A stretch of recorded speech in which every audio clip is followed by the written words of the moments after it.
hobby friends, and welcome back to Paint Bravely, the podcast where you can find a little bit of encouragement, discover new ways to make your hobby more fun, and most importantly, learn to paint bravely. Now, we got a fun episode today. Just got back from Adepticon. We were previously at Gamma, where we were in person. That was pretty fun. But, the very next week was flying to Chicago, doing the convention thing. So we got some good stuff to talk about. A lot of things that we saw and did, and all that. But before we get to that, how's it going, Brent? Haven't seen you in like a few days.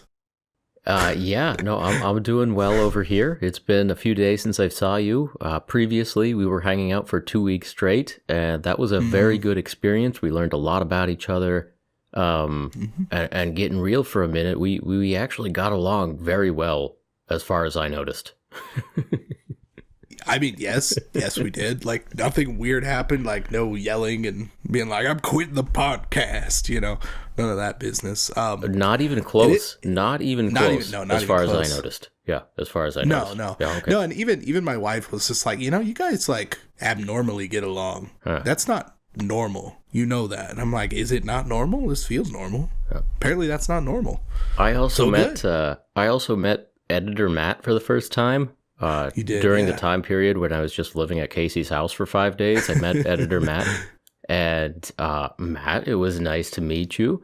And he told me that Casey actually gets along with everybody, and that he's only seen him mad once. Okay, that's true. I'm gonna tell as much of the story as I understand. There was a time when he and Casey were working together, and Casey was really mad at a coworker. And he was looking for a form to write up the coworker. He was really mad. He's like, I want to write this person up because they're making me angry, and nobody makes Casey angry. So he's just slamming drawers, looking for a stack of paper to just write a yellow slip for this person. And I don't ever want to see Casey like that. So I'm just gonna walk on eggshells around you, Yeah, that's it. Walk on eggshells. No, that was once like. Man, that was a long time ago, like 7 or 8 years ago even. And I was like the supervisor, right? I'm the manager in this situation. And this like employee is being a complete jackass. Mm-hmm. Like for no reason. And so I was just like, you know what? You can get the hell out. Like you can leave. And she didn't want to leave. Yeah. So then I'm just like, all right, I'm just going to write you up. That's fine. Yeah, and then he had to find the piece of paper to write her up. Yeah. I could not find the paperwork because of, it just, I don't know. It's a whole thing. It's stupid. But 7 years later, and you can see the rage start to boil up again. But anyway, we had a great couple of weeks. We had a great couple of weeks, and nobody got even close to the snapping point, as far as I know. And, yeah, so we went to 2 conventions, we hung out at Casey's house, and we did some hobby, and really just got inspired from like a whole bunch of different directions, met so many people, and saw a lot of great like games and hobby products, which, I guess this episode's going to be a grab bag of talking about a lot of new stuff that inspired us. And before we actually get to any of that stuff, I do want to say thank you to literally, I lost count of how many people came up to both Brent and myself just to say hi, just to have a quick conversation. More especially because Kobold Talk is like the best podcast ever, apparently. No, we were seriously like super flattered, and that was awesome. And I really appreciate that. So thank you guys. That was really cool. Yeah, that was very cool. People were coming up to both of us and saying hi, and it was awesome to meet folks. But really what was especially gratifying is that, we got some people coming up saying we like Goobertown Hobbies, we like eBay Miniature Rescues. But at least as many people came up and said we like Paint Bravely. And of the people who said we like Paint Bravely, more than half led with, I love Kobold Talk. Now, we took a big risk on Kobold Talk, starting off Season 3, Year 3, Episode 53, with just an episode that really focused right in on the mythical creatures of kobolds. And, we rolled the dice on that one. And pretty hard, yeah. Based on the mixed reviews in the comments, we weren't real sure how it went, but we got to see our listeners in person for the first time at Adepticon, which was awesome. And we met people who, from our point of view, were strangers, but they actually kind of knew us fairly well. Right, yeah. We were meeting new people who started the conversation with, I love kobold talk. And that means a lot to us. And that means a lot to us because when we do Kobold Talk episode 2, or when we do Knoll Talk, or whatever the case may be, we're going to spread some of that blame onto those listeners because they told us to do it. So they did. Yeah. And we appreciate that. We do. Anyways, yes. So I just wanted to get that out of the way real quick. Yeah. But what do we want to jump right into? Because there was a lot of stuff that we saw. Like a lot. I honestly don't even know where to start. Like, I'm going to start here. Okay. I'm going to start here. We can just, let's move through it fast. I played a game of Marvel Crisis Protocol. I did. You did, huh? I did. And I did not. When was this? See, I wasn't even there for that. You were asleep. Oh, yeah. Okay. I was asleep. We had some late nights. We had some late mornings. Not so many early mornings. We slept through at least one important business meeting. 100%, yes. As far as I know. No, we did. We absolutely did. We were supposed to have a phone call with some kind of important people, and we were both still asleep. You win some, you lose some. But we had a lot of late night meetings. Was the thing? Was the excuse? Anyway, one of the mornings when you were sleeping in a little bit, Casey, I got up bright and early, and I just wandered, bright and early at the crack of 9:30, went downstairs, started wandering around. And I had like a little rule for myself this whole trip, just wander around and say yes to things. That was the rule. Yeah. Yeah. The ongoing, like, that's just why we're here. We're going to say yes to literally, like, the first day we got there, we even, like, we just went out to lunch with somebody, walked, like, 2 miles to go get Five Guys, because why not? Anyways, yeah. Yes. Keep going. Yes.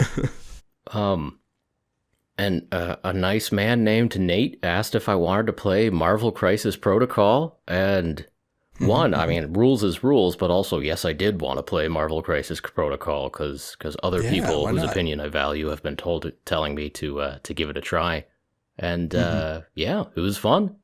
Played a little 3-on-3. I had a few characters that I vaguely recognized from some movies I've been forced to watch. And... yeah, if you'll remember, Brent's not much of a superhero movie guy, so you know. Yeah. I try to get caught up every once in a while, but no, it was the mechanics of the game were fun. I enjoyed it. It's kind of cool. You get charged up with your superhero powers when you get hit, so you can win by losing, kind of thing. Ooh, I like that. That's good. Yeah. So like if you take 4 damage, like okay, you took 4 damage and you're getting closer to fainting or whatever, but you got 4 of them power points now, and you can do your Spidey webs. Yeah. I see. Well, that sounds fun. Yeah, I didn't play that. So thanks for the tutorial, Nate. You see, I sort of retained some of it. You can critique my understanding, but it's been like a week now, and I still got some of it up here. So now it's a fun game. Yeah. The models look good, and the paint jobs on those models were good too. So, all right, that's something I learned while you were sleeping. You woke up that morning and did what? So that day I actually helped Danny make a video. Oh yeah. Yeah. I want to see that. Like I woke up and I was like, all right, well, whatever. Like, Brent's doing whatever he's doing. So I went down, had some food, and then I just kind of wandered for like 5 hours by myself. Like that's pretty much what I did. But yeah, like I helped Danny make a video. Met a lot of people, and then I finally ended up running into you somewhere. And then yeah, we were doing stuff, but basically that was a weird day. Yeah. Staying busy. Right. So if I remember correctly, you were remaking the video that Danny tried to make 6 months ago but lost the footage for? Yeah, so when we were in Florida at the Games Workshop big GT thing that they were doing, Danny wanted to make this video asking a bunch of tournament players how, or like what their opinion was on 3D printing. Crazy amounts of variety, which is really cool. And I'm not sure, I don't think that video's gone up on his channel yet. It should soon, I would imagine. But unless he ruined it again and he broke it. Like he did something wrong last time. It's like he forgot to hit record on like the microphone or something. I can't remember. It didn't turn out. So yeah, we did it again this time. So I'm hoping that it goes, because the interviews he got were pretty good. There was a lot of like good questions, good answers, like about 3D printing in general, what you think about that in, Games Workshop games, and kind of where that's gonna go. So that was pretty cool. Nice. Yeah. Also, I apologize. I'm a little bit sick right now. It's not COVID, luckily, but I am sick. It sucks. So my voice is kind of like, it's on the edge right now. Like I literally ran out of cough drops like 10 minutes ago. I don't know how I did that. Just didn't have any more in the bag. Like the bag was magically just empty. I hate that. So yeah. Didn't have time to run to the store or anything, Dude, I avoided Con CRUD. I'm sorry you got ill, but you got ill like from your family once you got back, right? Yes, exactly. Like not even from the 2-week stint of being at like conventions with thousands of people and shaking hands and hanging out, right? Right. Yeah, no, like just normal sickness from like the daycare. Mm-hmm. It's like the worst, of course, kind of a situation. Yeah, so like everybody's been sick, and like I said, it's not COVID, thankfully, but it still sucks. Well, there's been talk that definitely COVID was there at Adepticon, so there was. Yeah, definitely, which is a bummer. We were kind of walking a middle path there. We were wearing masks in public, but then in the hotel rooms and stuff, we were not wearing masks, and then we were shaking people's hands, and we were at restaurants and stuff. So a little bit of a toss of the dice. Seems like we came out okay, but not everyone did. So true. Yeah, they did have like sanitation stations everywhere that were filled. You go some places they're just never filled up. Mm-hmm. Like I swear, I go to a store and it's like, oh yeah, we got all these stations everywhere. It's no touch, but none of them are filled up. But Adepticon was good. They had a lot. So it was pretty much just every time we passed one of those, just grab some stuff and it was the most like people I had seen. Most people I had seen in a long time. But anyway, we got through it. Two conventions, 5 flights, 6 different airports, including 2 repeats, and plus 2 repeats, I should say. So 8 airport days. I was in like LAX, O'Hare, Dallas, Denver, and Reno. 5 airports. Yeah. Man. Pretty good collection there. Pretty good collection. Oh, and then Phoenix, 6. There you go. Did I say that? I didn't say that. I don't remember. Yeah. No Phoenix for me, but I had Portland, Maine, and Boston in there, so it all. And plus, O'Hare is a very crowded airport, by the way. But anyway. Yeah, that not anything like what I remember in Home Alone. Honestly, not at all. Oh, is that where you sure they weren't at Midway in Home Alone? Because maybe. I know they went to the airport. They didn't say which one. Home but that's Alone, what I was expecting going in, and it just was not that. In Home Alone 1, the family goes to the airport and leaves Kevin at home. In Home Alone 2, Kevin actually makes it to the airport. He just gets on a different plane, and the family lives in Chicago. Yeah, it all takes place in Chicago. It's all like in-universe, Chicago Brat Pack stuff, whatever. It's a whole thing. Movies. Yeah. Not what we're talking about, though. No. But O'Hare. Yeah. Okay. O'Hare, the airport. All right. Let's bring it back hard. I'm going to talk about one of the people I got to meet at Adepticon. Yes. So, Crocodile Games is a company that makes War Gods of Aegyptus and War Gods of Olympus. And it's like all metal minis sculpted mostly by one man, although he contracts out a little bit. Very cool looking minis. I think they're both rank and flank games. One of them's more mythical creatures, and one of them's more war gods of Olympus, like very much kind of Greco-Roman gods and demi-god heroes and the son of Zeus and all that stuff. Yeah, your Herculeans and Medusae. And such. Minotaurs. And anyway, Crocodile Games was one of the like booths, the stands that caught my attention there at Gen Con 2019. Out of hundreds of games in that vendor hall, it was one of like 3 purchases I made was from Crocodile Games. I got the Crocodiles from Crocodile Games, and they've shown up in a couple of my pile of opportunity, pile of shame videos of like, check out these crocodiles one of these days, like one of these days. Yeah. But luckily, Crocodile Games was there at Adepticon. We got to hang out at the booth, and the main guy, Chris Fitzpatrick, is the person who's done most of the sculpting for those. And like I said, so many of the sculpts are just eye-catching. There's something fun and unique and glorious about so many of these sculpts. And very reminiscent of older, like, familiar sculpts that you may have grown up with, which is really cool. Yeah. And, metal minis, they chip easier. You're more likely to drop them, and when you drop them, more likely to chip your paint job. Like, they more likely to snap off the big, heavy tail of your crocodile, that kind of stuff. But there's a certain majesty to them, the old way of doing things, so... I do enjoy a good pewter model, like I gotta say. I don't know. Like, there's a simplicity in the way that they're sculpted, right? Of, like, they're kind of bulky. Like, their forms are large. They're like that heroic scale most of the time so that they can physically sculpt those things. And they're almost always just really fun to paint, a pewter model. Like, I always have a good time painting an old pewter model. Like, plastic can be super hit and miss for me. Sure. But pewter is always like, this is just a good time. I'm just having fun. Yeah, sometimes they have like really nice ridges on there, like something. Wikipedia.org. Oh boy. Have a good time is a colloquial catchphrase.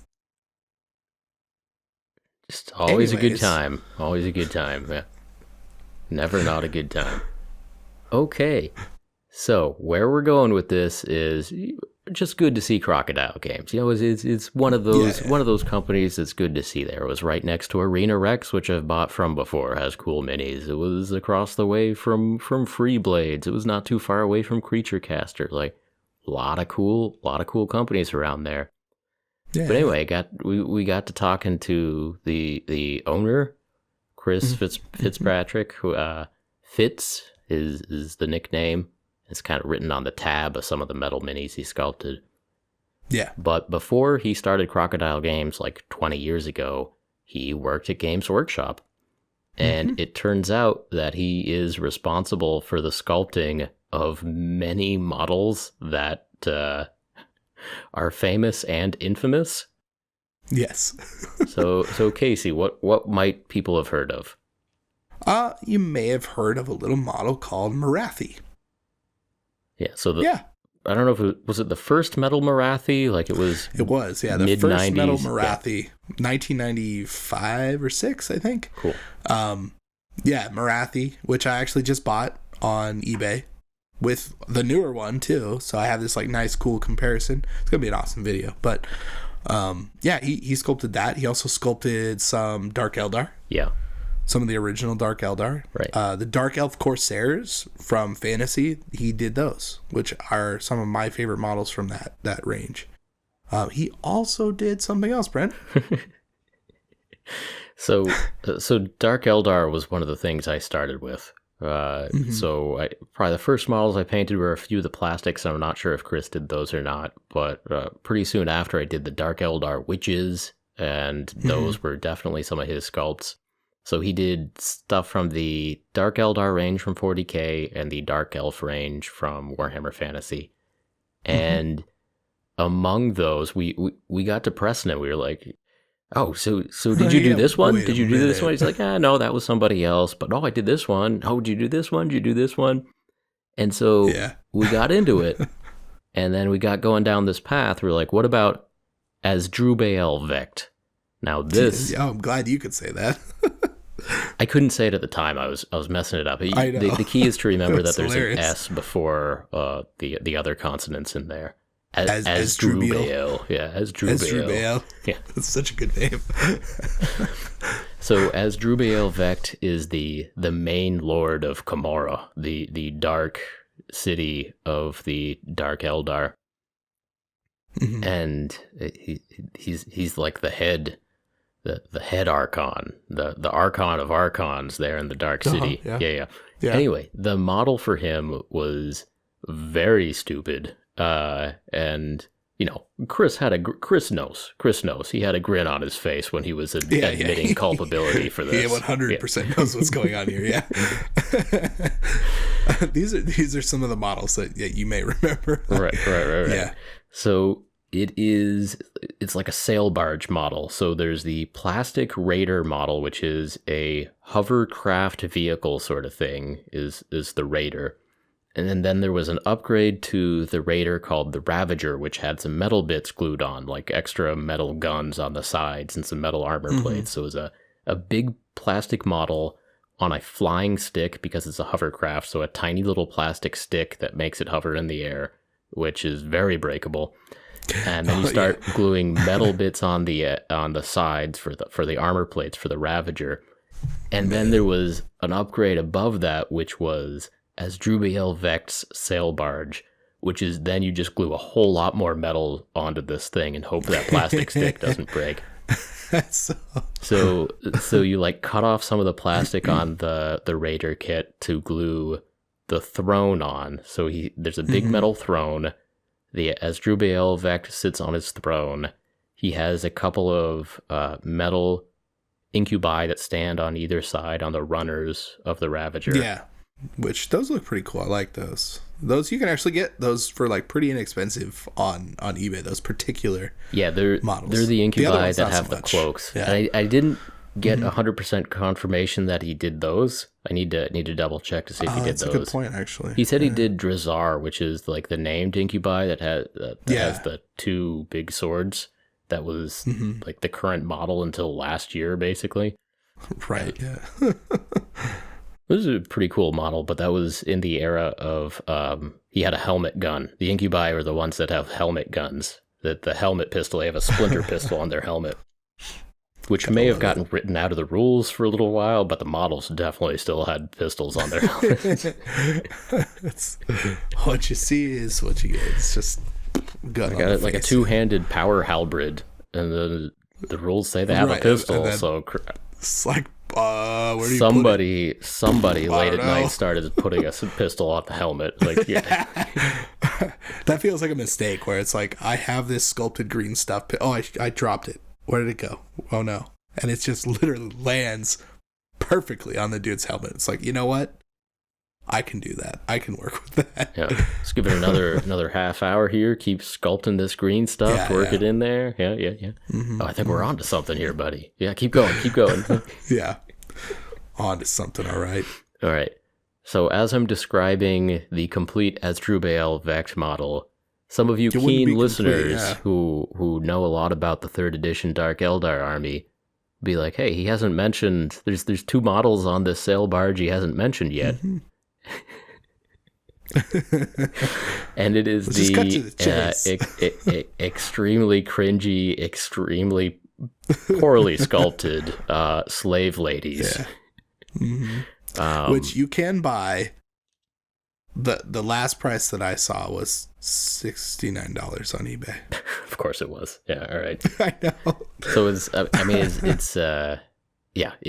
2 women in bikinis, I think with like a slave collar on, like just sitting at the feet. I think so, yeah. Possibly. It's a very like Princess Leia-esque. It is very I think that was the idea.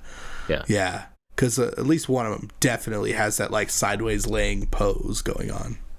Yeah. I mean, you calling it a barge, like it might as well be like Jabba's barge, right? Like that's kind of what's going on. Yeah, it is. It is. Yeah. Yeah. So he's got 2. But yeah, we were talking to Chris, and like we could see like the sad smile on his face. He knew where the conversation was going, and just before we even got there, he's like, it's my fault. I know, I did the infamous ones. Like it started out as a joke, but they went with it. So that's the weird thing, the funny thing. So it's like he did it as a joke, and they're just like, we love this. Games Workshop approved. Yeah. Yeah. So same year, I think the Juan Diaz Demonets came out. I'm pretty sure it's the same year. So it was a weird year for Warhammer. so that was a fun contact to make. Chris Fitzpatrick Fitz at Crocodile Games. 25 years later, he's sculpting awesome metal models for a couple of these games he has going. Like his current sculpts are really good, and he was kind of like laughing about the stuff he had done 25 years ago when he was at Games Workshop. And a lot of those models are just infamously bad and stupid. But at the same time, like in that era of Games Workshop, the Dark Elves and the Dark Eldar had a lot of the female models that GW even had. Like there was Sisters of Battle somewhere around that time, Metal Demonettes maybe, but Lady of the Lake or something from Bretonia, maybe a sorceress. Yeah, but the Ice Queen, like from something or other, Kislev. I don't remember. Yeah. It's been a while. I started with that edition, but that was a long time ago. Anyway, Casey and I were talking like someday we'll do eBay miniature rescues of some of the stuff that Fitz has done, and we'll call him up and we'll grill him. Yeah. What were you thinking? Like what were you thinking? Were you dating anybody at the time? Were you what was your sleep schedule like? Were you on a lot of menthol cough drops? Like what was going through your head? Yeah. At least just from what I know is he had just moved to the UK from the United States. He's from the US. Yeah. And he moved to the UK to work at Games Workshop. Yeah. So, I mean, who knows? Like, the time changed and the people changed and the culture shock. And, like, I don't know. Yeah. And this man has aged well. Like we met him in person. This man looks our age. Doing the math, sure. It's weird. Doing the math, like, he was sculpting for Games Workshop in, like, 94 or something. But, it was like 95 to 2001. Yeah. 2001 he started Crocodile Games, but like I mean I was 11 when 3rd edition came out. Yeah. Although I do like the idea of an 11-year-old just sculpting the witches and sculpting as Drubio Vex. Yeah. Drubio, however you say it. Look at me, mommy. Yeah, we're going to put a pistol on his helmet. Yeah. Like, can't tell me what to do. Like, you told me not to put a pistol on there. I'm putting a pistol on there anyway. It's a cool idea. Yeah. And by the time they start casting it, there's going to be a pistol on the helmet. So look, I'm there for it. I am. I like it. Like, definitely, me back in the day, I would have been all about that. In fact, I tried to pick Dark Eldar as my army, and I got shut down. Yeah, you had to be lame Eldar. Lame Dar.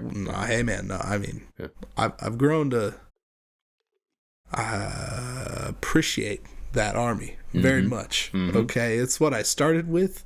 I did like a lot of the models.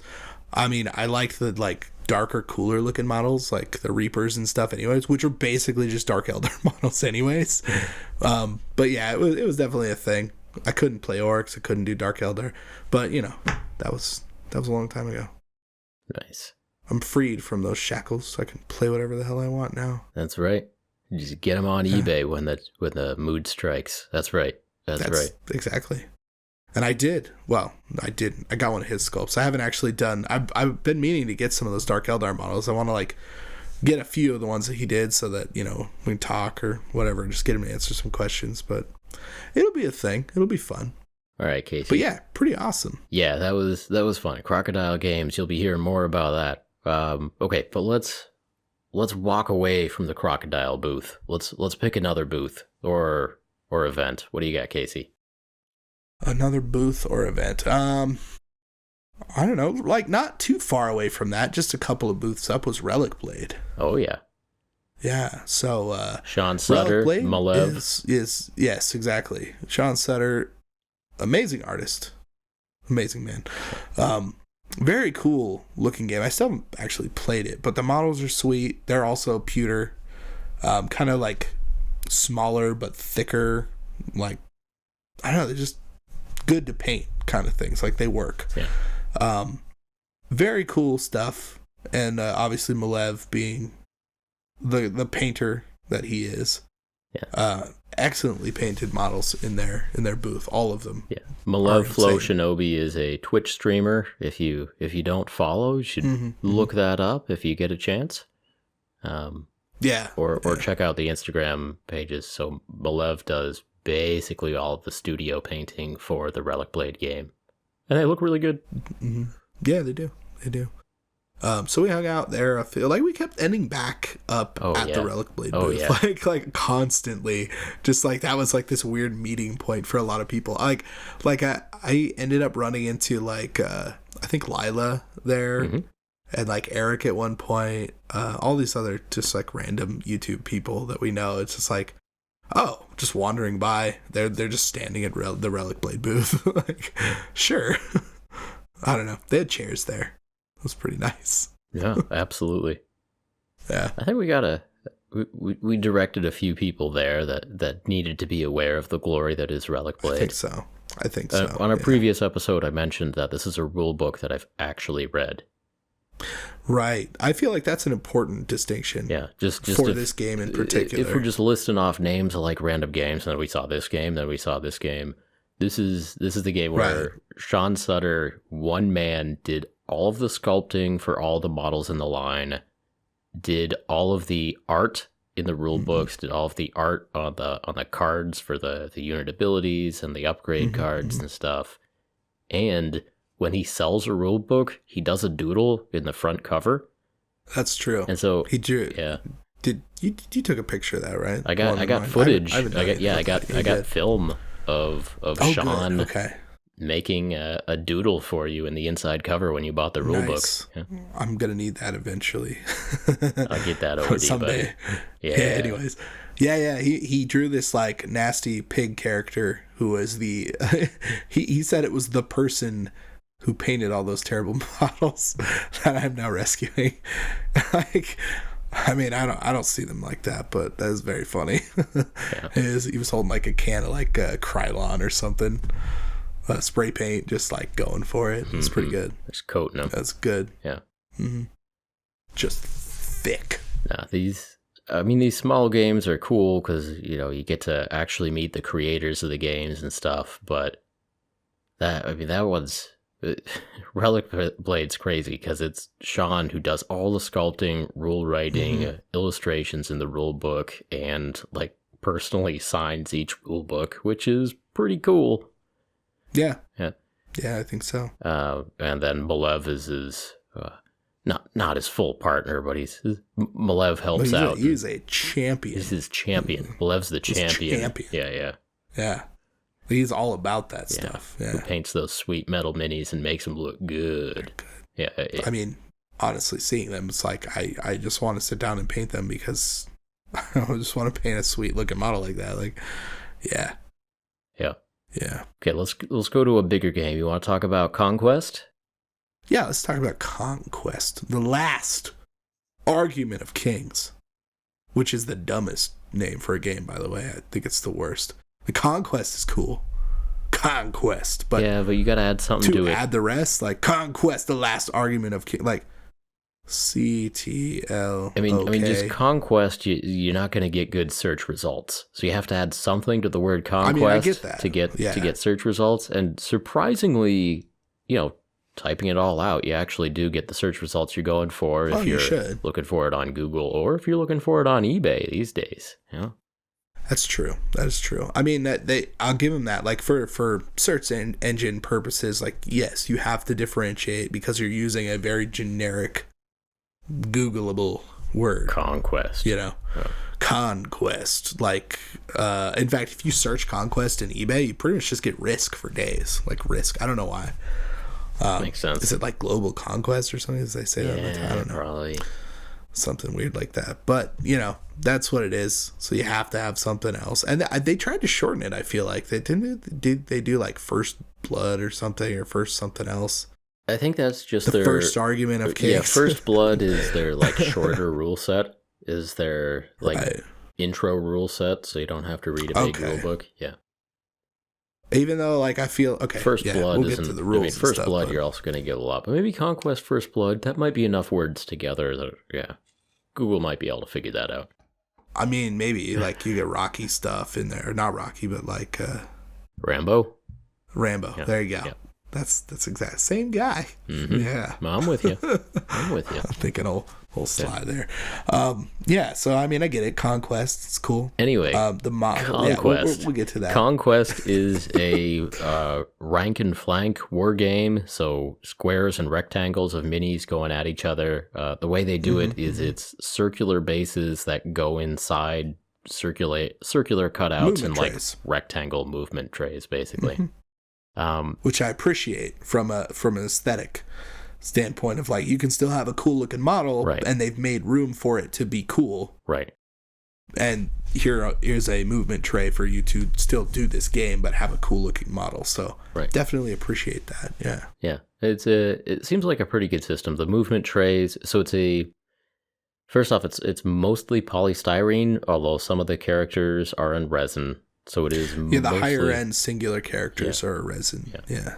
So it's mostly, the same plastic as Games Workshop and Warlord Games and Weird and, all those. It's polystyrene coming on sprues. But the scale of the minis is bigger. They're like 38 millimeter? 38 was it? 38 mil. Yeah. Yeah. So they're just taller than ordinary war game miniatures. They have a little bit more detail on them, and I like the scale. They look good. Yeah, I like the idea of it, because even though you're looking for like a large scale war game, it's not like the model count doesn't seem quite as high as others. Right. So you're kind of replacing that with the size of model, and they're not too big that they look weird. Yeah. Because like there are plenty of models in that size in like Games Workshop or something. They're usually like the medium units that are a little taller. But it's an entire table of that, and it's pretty good. Like they're very paintable because of it. Right. And so once Casey and I got back, we've both been trying to buy some of these. So we're kind of talking about like the bugs that bit us while we were out looking for inspiration, and I think Conquest kind of bit us. So we did play one demo game while we were there. I was the dwarves, you were the Nords. We actually ended up playing a full game, not just the demo. The demo, he was like, we usually do like a couple of rounds or whatever, so you get the idea and then it's over. Yeah. We played it till the end. Yeah. I just wanted to say that because I won, and I needed you to know that. That's true. That was it. That was the only reason for that. Yeah, no, you did win. I remember that part. But I had a couple of good turns in there. Yeah. Couple. So it's a rank and flank of rectangles moving at each other. And before we played the game, Casey and I were talking, and we're like, this could be really boring because depending on how those games are set up, you move straight at each other, and then you roll dice, and it's just number crunching. But it was the big complaint of Age of Sigmar in the beginning was, well, we move, we meet in the middle, and then we roll dice. Mm-hmm. And that was the game for a while until, they started really fleshing stuff out, obviously. And even in looking at some stuff later on, just doing my own research about the game, there's a lot more that adds to it. So even with us playing on a blank table, no terrain, pushing essentially models into the middle, there was still enough about what was going on in the game that actually didn't make that suck. Right. So, which is surprising. Right. So part of it was models were dying fast enough and like rectangles were leaving the game fast enough that it was very easy for the flanking maneuvers, like one rectangle in like the center of the board would just get wiped out. So then Casey could move, another unit forward and flank one of my remaining units, like very easily, very naturally. And that happened several times where a unit got wiped out, and which exposed the flank of another unit. And so, yeah. And so, very rock, paper, scissors in that respect. Like, oh no, this one's gone. I'm vulnerable now. But there was also a pretty cool mechanic. During each round of the game, the activations, it's like alternating activations for units. So one of my units attacks, one of Casey's units attacks, back and forth, back and forth. But the way that's ordered, it's not like we're not exactly picking which unit is attacking. At the start of each game round, we are ordering a stack of cards for our units. Yeah. So, I don't know, maybe a little bit like X-Wing, you're trying to like guess what your opponent's going to do beforehand and like order your turns and stuff. Yeah, order your turn that way. Yeah. And so in some ways it's like, okay, I'm pretty sure Casey is going to wipe out this unit this turn. If I want it to do anything before it dies, I should probably put that unit at the top of my stack so that I activate that one first. Now, if Casey wins initiative and does wipe out that unit, then that's that's no good. But yeah, But yeah, so there's an element of a game of trying to decide which order to activate your things to try to outsmart Casey, so that your dwarves could attack before his Nords. And Casey said he ultimately won the game, but there was a really cool turn where, several of our units were in combat, and because I stacked my deck right, my units attacked before Casey's units attacked. And so that was a really good turn for me, of me like wiping out some of his units before he could attack, or at least some of his models before they could attack. But at the end of the day, he had a giant Nord troll that just kind of hit people with a tree, and so it did. Yeah, he did a good job picking that army. That was yeah, good job on that side of the table. Yeah, I was probably set up to win. But anyway, it's the prices on that game. It was looking $43 for 12 models, which is getting expensive. The models are bigger than a lot of other war games. So if we're ignoring the scale, like, that's still cheaper than a lot of Games Workshop models, but it's like starting to creep into that territory. So it's fairly comparable. The funny thing is, if this game, I suppose the thing we're not mentioning is that this game actually did get picked up for distribution by Asmodee. And that was announced when we were at the convention the week before. I think we actually mentioned that too. Yeah. But that's relevant because while this game is gaining popularity, the fact that they're now going to be in distribution in a very large chain means that the popularity should actually rise a little bit faster. Yeah. And as long as they can keep up with demand, which I'm assuming there will be because it's pretty good, the costs of things should technically go down. We'll see if that's truly the case. But I would think... We'll see. Yeah. It depends. Yeah, I'm hoping that they kind of keep the prices where they are for a while. Now, I mean, for all of this, when we're talking about, and we saw this game that was cool, and this game that was cool, and this game that was cool, I mean, for any of these games, there's like a critical mass of player base that you need for any of these games to actually, kind of take off and gain popularity and be successful. I mean, so many of these smaller games are just like, maybe you get a small local gaming group going here and there, or realistically, it's just, individual people across the world buying models to paint them for a hypothetical game that they'll never play, which I understand and respect. But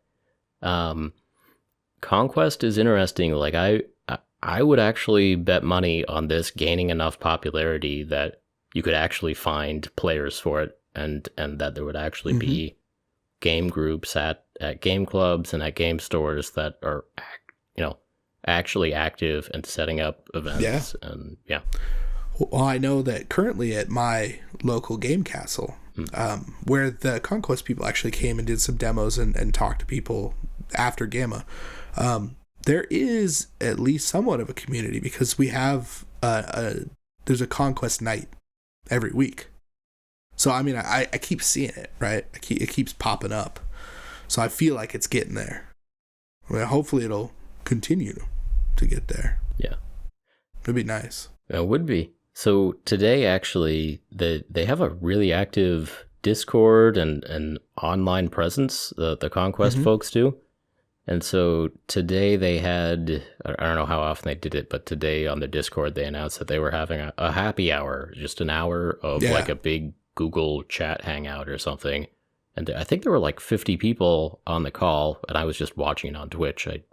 They saw my comment and said, "Oh, hey Goobertown," but nice, yeah. But they were just having a call with the community, and like some of the game designers were on the call. Several of the game designers were on the call, and just random members of the community were like, "Hey, when is there going to be a big model from this faction?" Or, "Hey, are we ever going to see this model come in plastic instead of resin?" And the game designers were actually answering those questions. Like, nice. Like, we didn't plan on there being a big model in this faction, but we know there's a lot of people that want it, so we're going through all these ideas, and when we get the right one, there may be a big model for that faction. And so very nice, yeah. It was just really cool to see. It's interesting. I would call it a medium-sized game in that. It seems to be gaining popularity. It's the fact that it is in polystyrene and has multiple factions in polystyrene makes it kind of a medium-sized game. Definitely bigger than Relic Blade and Crocodile games, but smaller than Games Workshop. But it was cool that the game designers were just fielding questions from the audience, and like not just word salad of not giving any information. Like, "Oh, that's an interesting idea. We'll have more information for you. More information on that soon." Like, you think that'd be cool, don't you? They were like talking about their thought process and what might actually be coming down to the pipeline. But that's pretty cool. But yeah, I mean, the PR events from big video game companies or Warhammer, the question and answer period is just useless because they have already told you whatever they're going to tell you at the event. And the question and answer period is just like vamping until the time runs out and you can send everybody home, right? Right, That's a good point.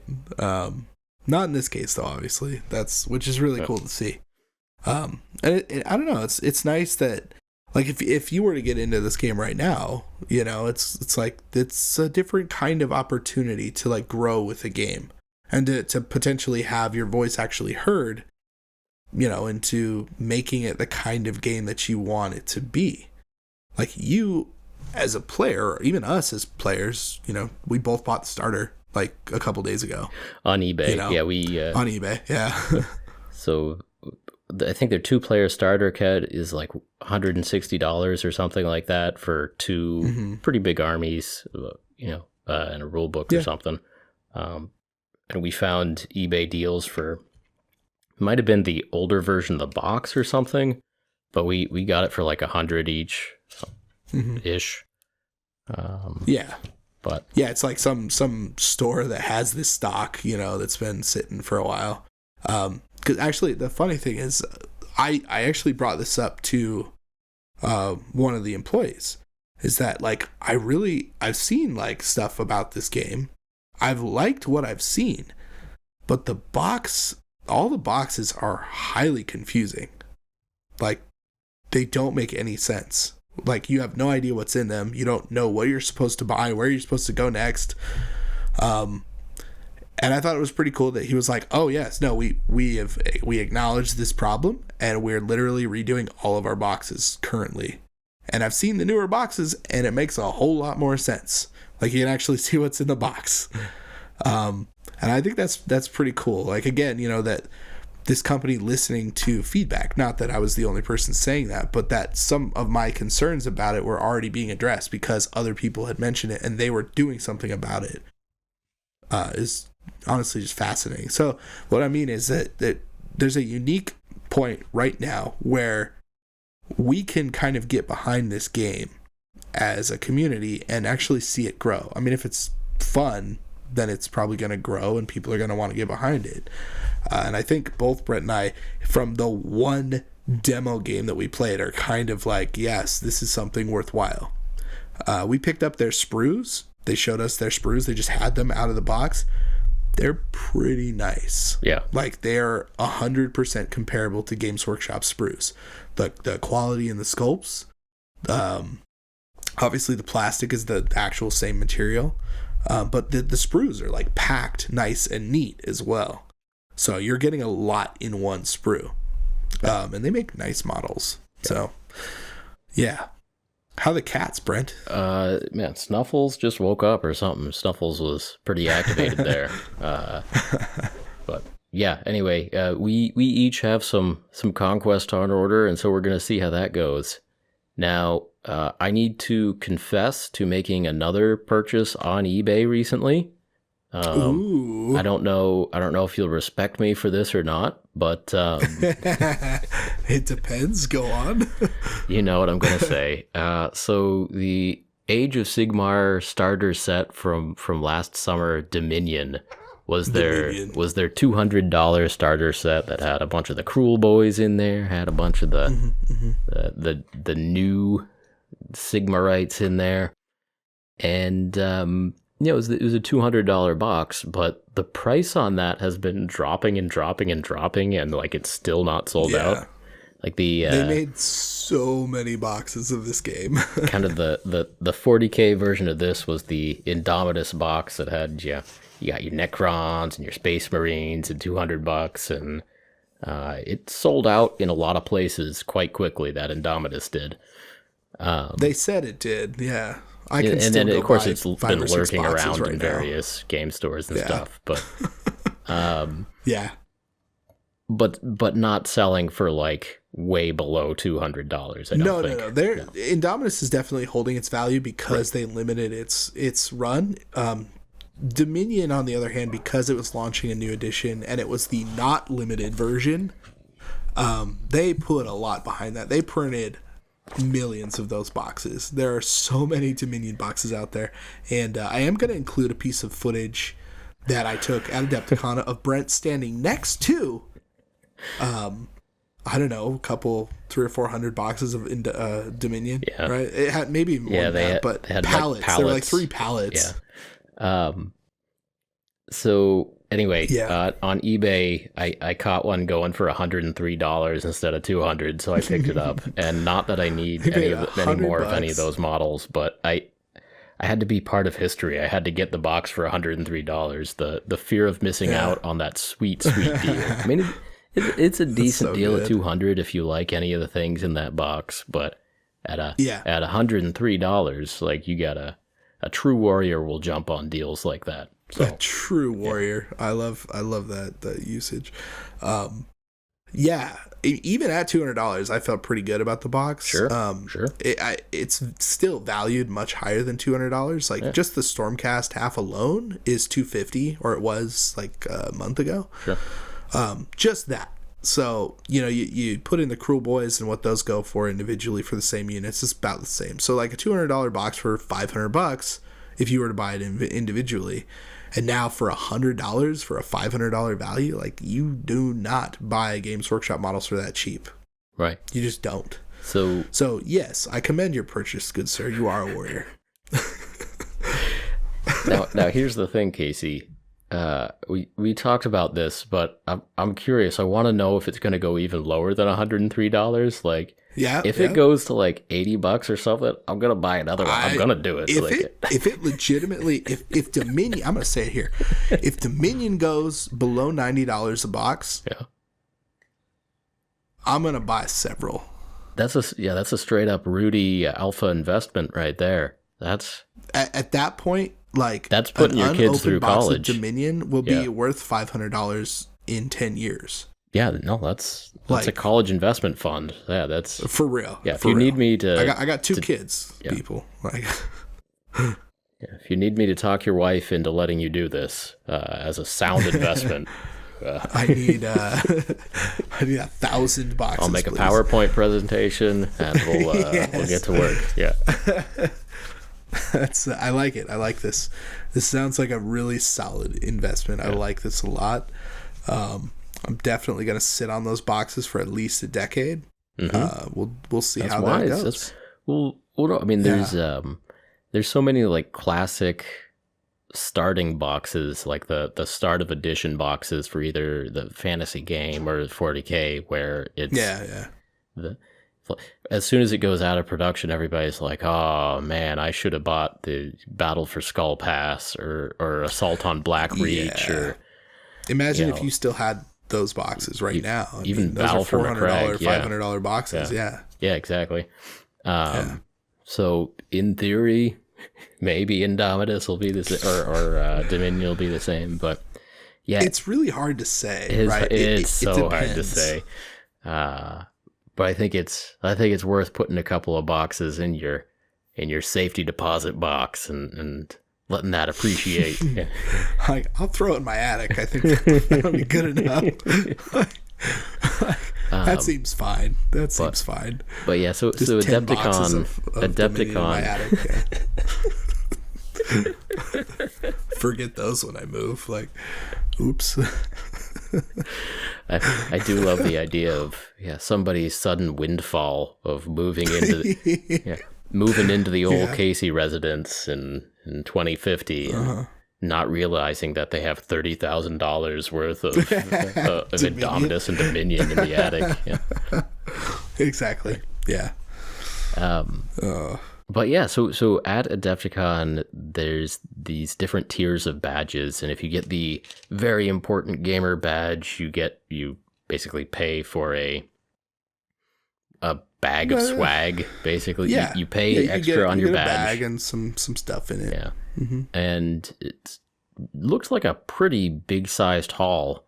So I think there were like a couple of different tiers of badges that came with stuff, and one of them, they gave you like a gym bag full of who knows what, plus they just hand you a Dominion box. There was like a God tier starter box, and there was a third one.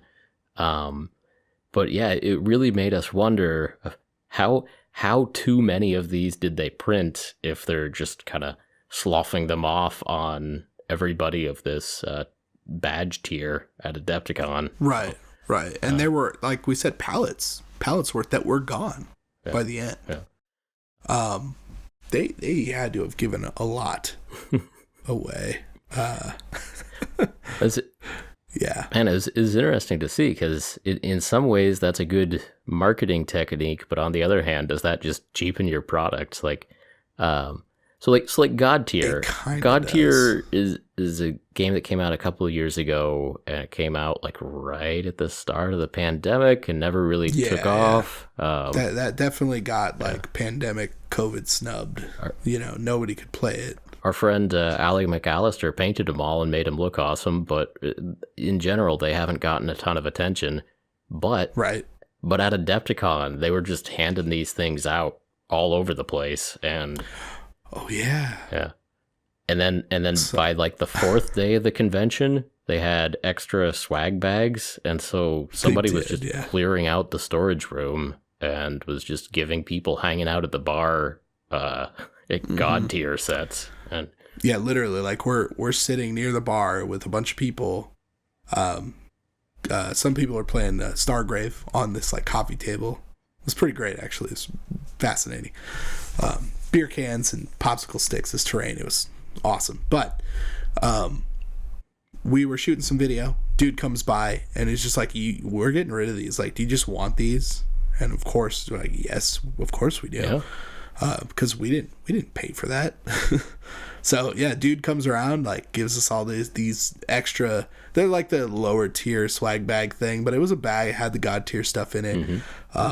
we're all looking through it going, oh, this is cool. We can't fit this in our bag on the way home. So we're like pulling models out of boxes and stuff and just tossing them. But yeah, Brent pulls his God tier out. He sets it down, and then him and I are filming some stuff that we're going to talk about in a little bit, some fanny pack action. And some asshole comes by and steals Brent's fucking God tier. So just flat out swipes it and takes off.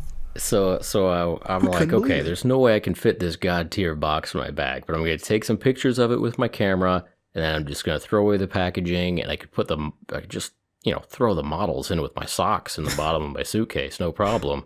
And, man, turn my back, and this God tier that had been freely given just a few moments earlier, this box of God tier had a big red demon guy in it, had a bunch of red crossbowmen in it.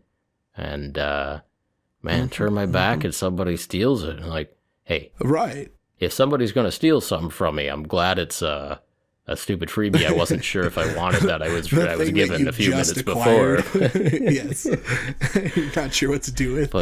But Casey was like, hey, that guy just stole your thing. Did that guy just steal your thing? And like, did they? I don't know. I think it was Raquel said that, right? And was it you that said it? That dude just ran off with your stuff, and like, I didn't. We're just like, don't stop. I guess I didn't notice it, but you guys are like, I think that guy just took your God tiers. And I think she mentioned it. We didn't do anything. I don't know why we didn't do anything. Well, I mean, I guess we just got it for free, but it's like, what just happened?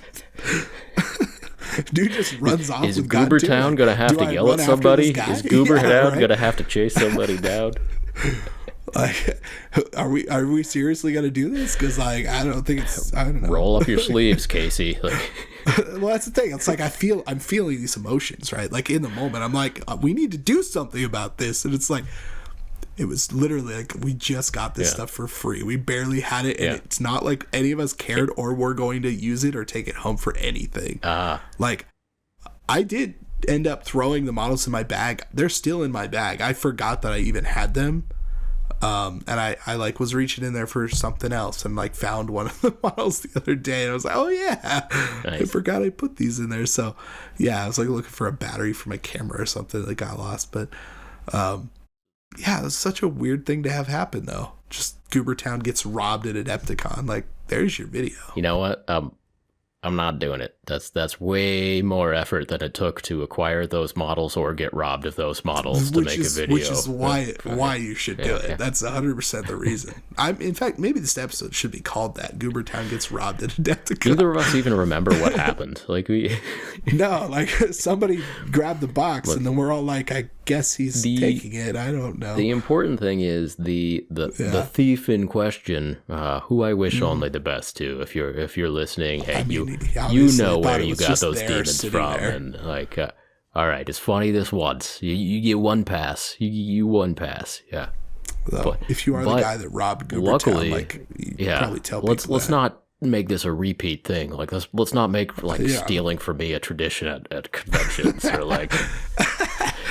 Last year I got his wallet. This is not like a punch card kind of thing. No, this is.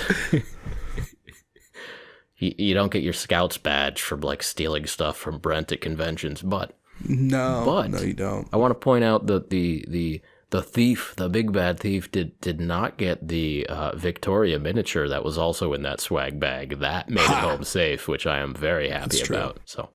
Yes, the Victoria miniature. Now, we did miss out a little bit on there was a Gambit, a Marvel Crisis Protocol Gambit. That's true. That was not in our freebie bags that they handed out. So, some other people got that actually, man, if I was going to get into Crisis Protocol, the X-Men's and the colors that I remember from that like 1990 cartoon. Well, that's what he looks like too. Exactly. It's like exactly. Flinging those cars. He got the pink, lightning, whatever coming out. Yeah, it's good stuff. Mm-hmm. Want that yellow and black spandex Wolverine. That's what I want. Yeah. Oh, I know. It's like the only way I think about Wolverine, right? Right. All right. It's the only proper way to. Yeah. All right. So we got a few free things from just extra swag bags at Adepticon. Yeah. And it was interesting. So like that overflowing amount of God tiers and Dominion boxes. Like, okay, well, let's see if that makes the game more popular or less popular. Like it You know, kinda, in some ways, it kind of cheapens it. Just like, hey, you want this God tier? I don't know. Like, for God tier, I think it hurts it for me. Although I did play a demo of it, and I didn't particularly care for it. Yeah. Like, it was just the models are okay. They're PVC. Okay. They're like single piece, or at least they're pre-assembled PVC models. They're pre-assembled. Yeah. And they're okay. They're not. I mean, they're not amazing. They're okay. They're fine. Yeah. They're fine. They can be painted up to look well. That was fine. You know, they can be painted up to look nice. I'm not super inspired to do that myself, but it's a possibility. Yeah, I think they've made better models. I think this game is more based around the game itself, and like you buy a pack for $30 or whatever. Here's your warband, and you play the game. You get some cards. Sure. It feels more like that, where they're actually trying to sell this game, and it's not necessarily like a model haul like Dark Souls or Horizon was. Mm-hmm. Bard's Song, same company for all this stuff. Steamforged. Like Bard's Song looks more like a model friendly. I want to paint those and play the game, but I don't know much about that yet. I'm looking forward to figuring that stuff out. But yeah. I guess we could talk about the fanny pack situation. Go for it. Because that was the whole idea, right? Like, we were getting all this stuff, but we were filming this fanny pack sequence. We for April Fools, you know, we put out videos, seeing how many Space Marines could fit in a fanny pack. We thought it was pretty funny. Some people didn't, but I don't really care. I thought it was funny. Well, we filmed a lot of that with our fanny packs around the convention, like in different weird places. So that's kind of what we were doing there. And I thought that was pretty great. How many? I don't even know how many Space Marines you fit in yours. You had a bigger fanny pack than I did. It wasn't particularly bigger. It's not a big fanny pack. I got 71 in mine, but I did not have bases on my Space Marines. But there were Primaris. Okay. Primaris fully assembled, no bases. 71, no problem. Very good. Got some heavy intercessors in there. You got some like eradicators. They were. It's not like they were even the smallest Primaris. Okay. Yeah. See, I put all the same like intercessors in there, but they had bases. Some of them were even painted.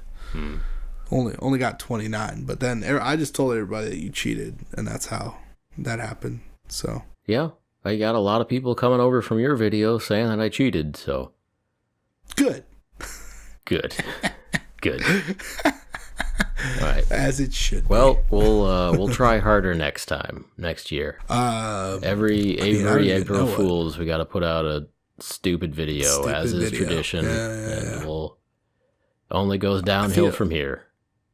I mean, it's certainly not going to be more creative than this one, I think. Like this one, what the stupid thing about these fanny pack videos though is that we might have even mentioned it on this podcast like 8 or 9 months ago. I know that's how the idea came about. We were talking about fanny packs, and then it was either after the episode or during an episode that we're like, April Fools this year, because we missed out the first like 3 years that we did YouTube. We didn't bother. Yeah, I kept forgetting. That's going to happen. Right. And we're going to do this thing. And we actually followed through. I'm super surprised. I'm impressed. I did not think it was actually going to, come back around and we were going to remember, let alone actually make hilarious ass fanny pack videos. Heck yeah. That only get like a few views. Worth. Oh yeah. Hardcore. What else? Oh. I have a hot tip. Okay, do it. All right, might as well since it's, the end-ish latter half of the podcast. Wrapping up here, yeah. Yeah, I got to talk about a little bit of painting, paint bravely. Sorry. So my hot tip, which only applies to maybe 15% of you, is if you're airbrushing, because I've been noticing some stuff about airbrushing lately. It's all about that real estate. Right? And it's something that you may have already been thinking about. I'm not talking houses, Brent's fine. Real estate on your model, on your mini, right? So you start with your kind of base layer, right? You do your base coats with your airbrush. You're like, that looks pretty good, right? And then you start to do something like highlight up. And maybe you do it like zenithly or something from the top down, and you kind of start covering your model. Well, how much should you cover with a zenithal highlight, right? Like if you're doing black to white, a lot, because you really don't want a stark contrast. But if you're doing color steps, you do need to leave like a good amount of that showing. I'd say like 50%, right? So it's like 100% base coat, 50% coverage on your middle coat. And then for a highlight, I would go like straight 10-15% coverage, and only in select spot areas. It's just a weird thing I've been noticing is that when you cover too much with each of your like subsequent layers on an airbrush, you start to lose the whole point of using the airbrush. So you got to be mindful of that real estate, right? Like how much space am I taking up with each coat? So I don't know, it's just been on my mind, and that hot tip I feel like is relevant to what I'm doing currently and may help you. Yeah. So So remember, your highlights are just highlights, and don't totally cover everything you put on there already. Yeah, what you're saying? It applies as same as a paintbrush, but you know, I've specifically been dealing with this as an airbrush problem. Yeah.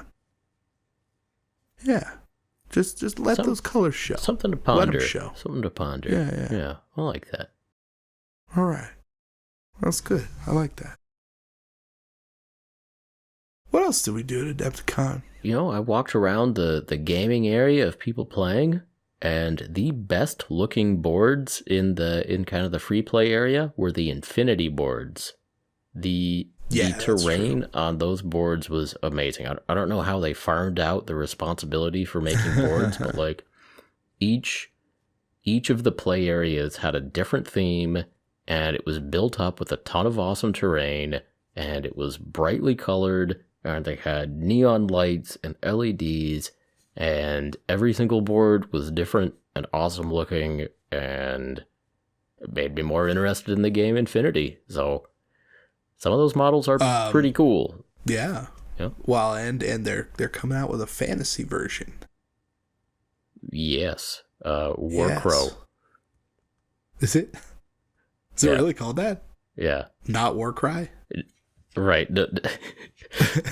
I finally got caught up with Life After the Cover Save, and we're mirroring their conversation right now. But Ed just lost it. Ed just lost it at Warcrow. It's called Warcrow, and he just lost it. So Life After the Cover Save, the comedy gaming podcast. Holy crap! No, I mean I did not. It's a fantasy skirmish game called Warcrow. Oh my goodness. That's the stupidest ass thing I've ever heard, man. I cannot believe it. Like, how do they get away with that? They call a game called Shadespore. Shadespore. It's about the fungus and spores and shit in this shady land. Great. Yeah. It's the same game, right? It's the same game. Yeah. Skill Team? Yeah, I don't know. Skill Team's a little bit like right on the nose, right? Like it's just adding a letter. All right. Like, good job, guys. Corvus Belly. Right, well. I feel like Corvus has a root word of crow in there, maybe. So I think there's a little bit like War Crow, like they can kind of get away with it. But it is funny. They can't. It is funny. It's super dumb. It's funny. It's very funny. Well, I don't know now. I mean, I was really kind of excited there for a little bit. Like, because you're right. Ruined it for you? The name makes it better. No, it doesn't. Like, I will just play Warcry. I don't need your stupid ass Warcrow, you rip off jackass. Like, come on. Hey, go easy. Let's give it a chance. Give it a chance. They didn't even give it a chance. That's stupid. I'm getting all of my information from Life After the Cover Save here, so I am entirely relying on Blake correctly remembering the name of this game. Well, so if that's the case, then this game might not be called this game may not be called Warcrow. In which case, yeah, but I'm sorry. Corvus Belli is coming out with a fantasy skirmish style game. And I don't know if they confirmed this, but they're also moving some of their figures away from metal and towards COCast. And they did confirm we're going to be they talking more about COCast later, but we had fun at the COCast booth of the injection molding plastic. So we did, which there's a lot to unpack in that. Probably not necessarily for this episode. We talked about some of it last time and like the time before. We did a little bit, and I plan on making a video about it kind of soon. It's also true. Yep. That's a good point. Right, so probably not the best place to talk about that again, even though it's pretty fascinating. Yeah. What else? Pretty fascinating. Oh, Adepticon has a bits vendor, and there's do have a bits vendor. Not great prices. It's kind of like eBay. It's like all this used stuff, and they have boxes of, you got your orc box and your dwarf box and your Tau box, and you got your Space Wolf box, and they've just got all these giant Tupperware boxes full of little baggies with like price tags written on them, and bits or full models in there.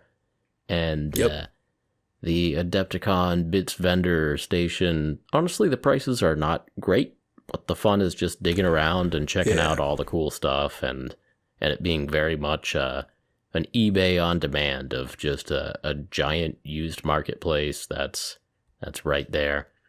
And we went there a couple nights, a couple of times, like late at night when there wasn't much of a crowd, and so it was really late, so there wasn't much of a crowd, and also because it was really late, we were really focused. I'd say like it was late, so we were really focused late at night, and we just because when we went, we were able to just like really get entranced by digging through these bins. And that's a good way to put it. And I don't know why, but I got really into just looking for specific bits. So there was a deal. You could fill up a cup of bits for $10. There's just like a random bits bin. And I was just digging through, and I was going for Space Marine Hunter Killer missiles and Space Marine legs. And I'm telling, because that's like the limiting reagent. Like you buy a multi-pack to make more Space Marines. You buy a multi-pack of Space Marines, and you got a couple extra left arms, couple extra right arms, couple extra heads, shoulder pads, but you need the legs and you need the chest. I'm telling you, I picked out some of those and put those in my cup, and feel pretty happy about that. This dude was sitting over a bin of bits, like a very large bin of bits, for like an hour looking for these parts. Meanwhile, $10 Eric, well spent. Right, exactly.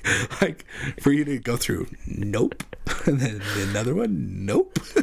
Ooh, Hunter Killer missile. I'm gonna put that in my mug. Berserker Works Bill the whole time was like, "Hey, do you want this bit?" He'd just pick up a random bit. Like, "Hey, do you want this one?" Like, wait, I got my system here, Bill. Like, get out of here. Like, straight up. You know what it reminded me of? And this is a deep cut. Okay, I don't know if you've ever seen this movie, UHF. Okay, I'm gonna take that as a no. You were drinking water though. Yeah, so, I don't think I have. Like, I know what you're talking about, but I don't think I've actually seen it. Yeah. So it's the Weird Al Yankovic movie from like the early 90s. Okay. Yeah. Fantastic movie. Like, honestly, I don't know. I grew up with it. It's still funny today. Like, it's very funny, right? It feels a lot like a Naked Gun movie, kind of. It just has all that weird slapstick stuff. It's like very Airplane, you know? It's good, like Leslie Nielsen, old-timey stuff. But there's a part in it where they're like walking past this park bench, and it's just this random off scene, right? And there's a blind guy sitting on the park bench, like doing a Rubik's Cube, and he flips one side of it, and then he like holds it out, and there's this like dude who's like this homeless drunk guy, and he looks at the Rubik's Cube and just goes, nope. And then the dude takes it back, changes it again, Nope. And it just like continues back and forth. And that's like just a straight scene in that movie is so good. But that's 100% what that reminded me of. Casey was very patient as I filled up my cup of bits, and it was a very late night, and we missed a business meeting in the morning. It was straight up 4:30 in the morning, okay? Like, we had a call at like 9 o'clock, right? So, no, that wasn't happening. No, what I was doing, besides just watching you go through this bits bin, I didn't buy any models, by the way, which is the most ridiculous thing. It was way too expensive. The only thing that was actually technically worth buying on like an eBay level, like that I generally like to do, I convinced Eric from Eric's Hobby Workshop to buy. He bought 2 Titans, Forge World Titans, for less than half MSRP, which is a very good deal. No rule books or no instructions, nothing. And not that they're super hard to put together, but it's just a couple of bags of Titans, like Warhounds, and I mean they're big, they're nice, but yeah, he was all about that, and he was going back and forth about it, and I'm just like, no man, you gotta do it, you gotta do this, and he did. He spent a lot of money. he bought both of them, and the next day people were already talking about like, why is the bits place open 24 hours a day? And they're like, this is why. Because randomly at 4:30 in the morning, somebody came and bought both of these Titans. Yeah.